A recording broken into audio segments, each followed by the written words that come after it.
help with the viewership, fam. Now, it was also announced that the president of NBC Sports ended up saying that he might want Caitlin Clark back more than that March 29th appearance that they already announced. Let's take a look at this, man. According to NBC Sports President Rick Cordella, Clark's performance checked every box the network hoped for. The appearance was not treated as a one-off moment, but rather as a glimpse into what her future in sports media could look like. While Clark remains focused on her playing career, NBC clearly views her as a natural fit in front of the camera and someone worth investing in long-term. Something might be nascent here, man. Hey, I'm just saying. All right, so it says NBC Sports leadership weighs in. Rick Cordella spoke positively about Clark's debut, noting that she did a good job and handled the role with ease. He highlighted her understanding of the game and her ability. No one inside the building ever said it out loud, but everyone sensed it. Something was cracking, suddenly, violently, all at once. Phones vibrating nonstop, inboxes flooding, executives refreshing metrics as if their careers depended on it. Because overnight, the narrative flipped. And the wild part? The league didn't cause it. One player did, Caitlin Clark. Just months earlier, she was meant to be the future. A clean marketing story. A ratings bump. A rookie you slowly develop. That was the strategy. Measured, controlled, predictable. But Caitlin Clark doesn't move at that pace, and that's where everything unraveled. While the league focused on labor meetings, contract disputes, and internal leaks, something far bigger was unfolding beyond their reach. NBC called, not for a cameo, not for a soft feature, but for prime time, for the NBA stage, for millions of viewers. And just like that, she stepped onto national television, not as a guest, but as the centerpiece. The show began routinely, highlight reels, joking analysts, standard chatter, until the host casually dropped her name. Joining us tonight, Caitlin Clark. Simple. Innocent. Except it wasn't, because the instant the camera cut to her, the atmosphere shifted. She didn't look thrilled, wide-eyed, or thankful. She looked composed, like she belonged there, like the moment was hers. Then she started speaking, breaking down pick-and-roll schemes, pointing out defensive lapses before the replay rolled, correcting former NBA players mid-thought, not asking, correcting. A rookie schooling veterans live, with millions watching. That's when the internet detonated, not gradually, instantly. Clips everywhere. Why is she this natural on television? She already sounds like an analyst. Why isn't she on every broadcast? And just like that, the show stopped being about basketball. It became about her. That's when the quiet panic began. To continue to keep these lines of communication open, if all of them are in it to have a season and to get this CBA done. But I do think it's interesting that she's saying that the Players Association is getting ready for that. They want to have the resources so that the players have somewhere to go, and she kind of alluded to it there. So they're kind of preparing for it if they have to. And they're actually not the only place that is preparing for it. Unrivaled is also a place that is preparing for a strike, and we've heard it from other players. Like we've heard Natasha Cloud say, if there's a strike or there's a lockout in the WNBA, everybody can go and play in Unrivaled. Which brings me to my last point on Unrivaled. You know, I know a lot of people are kind of like hating about being a part of Unrivaled and also trying to negotiate the WNBA, but it's like, I want two things to both be successful. And literally that's how I'm looking at it. Like, I'm looking at this from a pure business standpoint and how things can be great for everyone. I think that Unrivaled, the only positives, like the only thing that Unrivaled is showing is positive. When you show players on social media or in games or wherever the case may be, people watch. Right. So we can't not have that for our summer season in the WNBA. And this is where a lot of people from the beginning have been calling it a conflict of interest, because it clearly is. And I'm not saying that Breanna Stewart has bad intentions. I don't actually think that she does. But she's saying here, I want two things to both be successful. She cannot come out here and say that she cares about the WNBA more than she cares. January 5th season opener and January 26th TNT, True TV windows, did not face such competition. Indeed. Well, this last Friday, they didn't face any competition this last Friday. Folks, that's bad. 103,000 viewers. down 44%. That's nearly half. Nearly half their viewers dipped off. I being one of them. Rudy being another. I'm sure many of you as well said, I ain't coming back. Many of you probably said, I ain't going either. I'm not coming back and I'm not going to check it out either. Oof. Let's get into some positive news, shall we? Let's get into something a little bit more positive. Sunday night basketball, milestone for NBA on NBC Sports. Lakers Knicks, 4.5 million viewers on NBC plus Telemundo, 5 million peak audience. Most watched regular season Sunday night NBA game since 2002, excludes Christmas Day. Sunday night NBA games. Now, a Sunday night NBA, is that ABC included or the ABC games Saturday night games from back in the day? Inside the Women's National Basketball Association offices, something uneasy settled in. Conversation stopped being about teams and matchups and quietly narrowed to one name. Clark, are you seeing this? Why is she trending above us? How did NBC get to her first? No one had answers. While the league was buried in negotiations and paperwork, NBC Sports moved with speed, fast calls, quick signatures, decisive action, seeing the moment and taking it before anyone else even realized it was happening. And comfortable in the setting. Something that stood out given the size of the audience and the spotlight that comes with an NBA national broadcast. Spotlight at Madison Square Garden. Clark's analyst role came during a big matchup between the New York Knicks and the Los Angeles Lakers. A game that naturally draws national attention. Madison Square Garden provided a fitting backdrop for her first major NBA television appearance. NBC Sports viewed the setting as an opportunity for Clark to share her perspective without forcing the moment. Her analysis focused on the flow of the game, player tendencies, and situational basketball, keeping the broadcast grounded and accessible.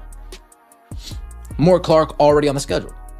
NBC is planning to bring Clark back later this season. Cordell confirmed that she is scheduled to appear as an analyst for the Knicks vs. Thunder on March 29th.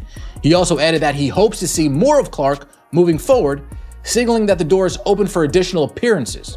While no expanded role has been formed. Here's that section rewritten into one cinematic, single paragraph, with fresh wording, same intensity, and similar length.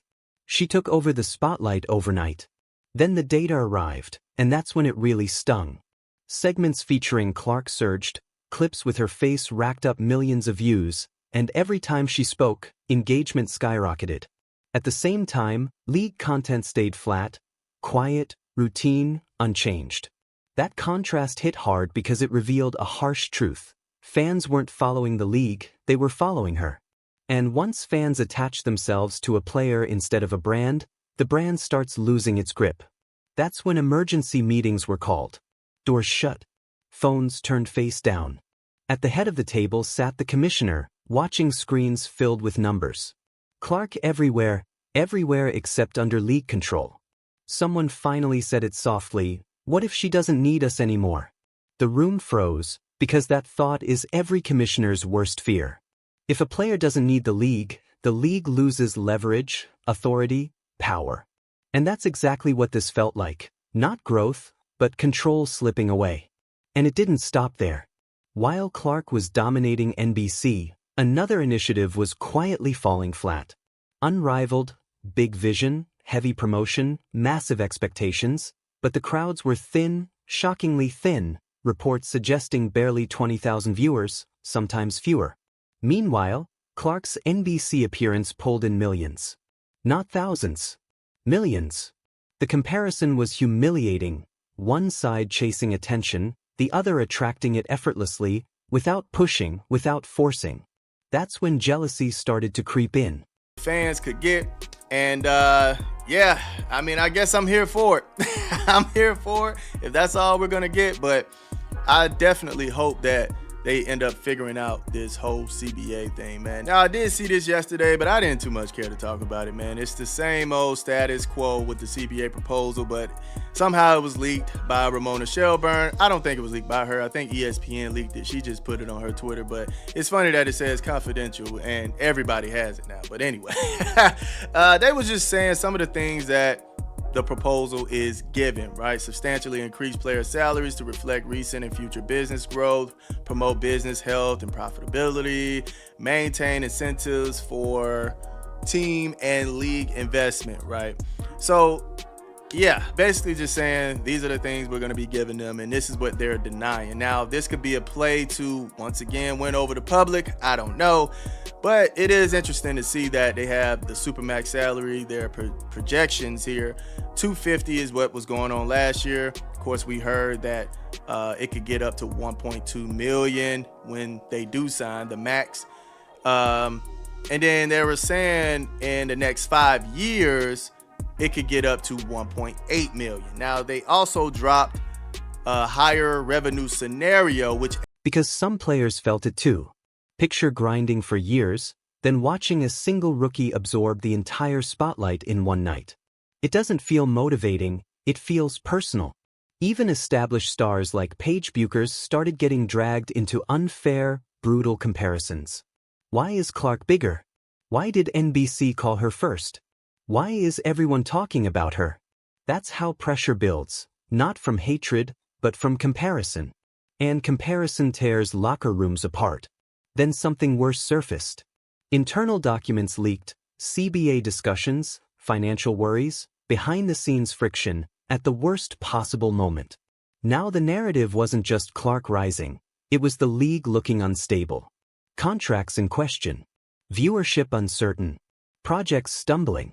And on the other side, Clark setting records, smiling on NBC, looking completely untouchable. It no longer felt like a rookie storyline. It felt like defiance, like the league tried to contain her and she simply stepped around them. She claimed the biggest stage, reached the largest audience, and never asked for approval. That's power, real power, because true stars don't chase platforms, platforms chase them. By the end of the week, one reality was impossible to ignore. This wasn't hype. This wasn't a lucky break. This was a permanent shift. Clark was no longer just a WNBA player, she was a basketball force. Period. No labels, no ceilings. And once someone reaches that level, you can't shrink them back down. The league wasn't guiding her path, they were trailing behind, always a step late. That's when the fear finally set in. If NBC could do this once, what happens next time? What if fans keep choosing her over the league? What happens to the league then? If she keeps rewriting records outside their system, how much authority do they have left? No one said it aloud, but everyone felt it. This wasn't just a TV appearance. It wasn't just a strong performance. This was the night control slipped. The night the system fractured, the night one player quietly grew bigger than the structure built to contain her. And the most unsettling part? She didn't argue, didn't complain, didn't fight. She simply arrived and took it all. The viewers, the spotlight, the attention. And once attention moves on, it almost never returns. So while NBC celebrated, while fans replayed clips, while her name kept trending, league offices sat in silence, knowing something terrifying was true. They didn't lose a game. They didn't lose a contract. They lost control. And once you lose control of your biggest star, you no longer shape the future. She does not an 01 inside the building ever said it out loud, but everyone sensed it. Something was cracking, suddenly, violently, all at once. Phones vibrating nonstop, inboxes flooding, executives refreshing metrics as if their careers depended on it. Because overnight, the narrative flipped. And the wild part? The league didn't cause it. One player did, Caitlin Clark. Just months earlier, she was meant to be the future. A clean marketing story. A ratings bump. A rookie you slowly develop. That was the strategy. Measured, controlled, predictable. But Caitlin Clark doesn't move at that pace, and that's where everything unraveled. While the league focused on labor meetings, contract disputes, and internal leaks, something far bigger was unfolding beyond their reach. NBC called Not for a cameo, not for a soft feature, but for prime time, for the NBA stage, for millions of viewers. And just like that, she stepped onto national television, not as a guest, but as the centerpiece. The show began routinely, highlight reels, joking analysts, standard chatter, until the host casually dropped her name. Joining us tonight, Caitlin Clark. Simple. Innocent. Except it wasn't, because the instant the camera cut to her, the atmosphere shifted. She didn't look thrilled, wide-eyed, or thankful. She looked composed, like she belonged there, like the moment was hers. Then she started speaking, breaking down pick-and-roll schemes, pointing out defensive lapses before the replay rolled, correcting former NBA players mid-thought, not asking, correcting. A rookie schooling veterans live, with millions watching. That's when the internet detonated, not gradually, instantly. Clips everywhere. Why is she this natural on television? She already sounds like an analyst. Why isn't she on every broadcast? And just like that, the show stopped being about basketball. It became about her. That's when the quiet panic began, calling out defensive errors before the replay even ran, correcting former NBA stars on live TV as if it were nothing. And that's when people started paying attention, not because of hype, but because of credibility. She sounded like the sharpest mind in the room. That's dangerous. Authority doesn't come with a title, it's seized. Within minutes, social media erupted. Clips circulated, fans rewound moments. Wait, she's actually outsmarting half of these analysts. How can she be this composed? How does she command the stage like she owns it? Suddenly, the conversation wasn't about the game anymore.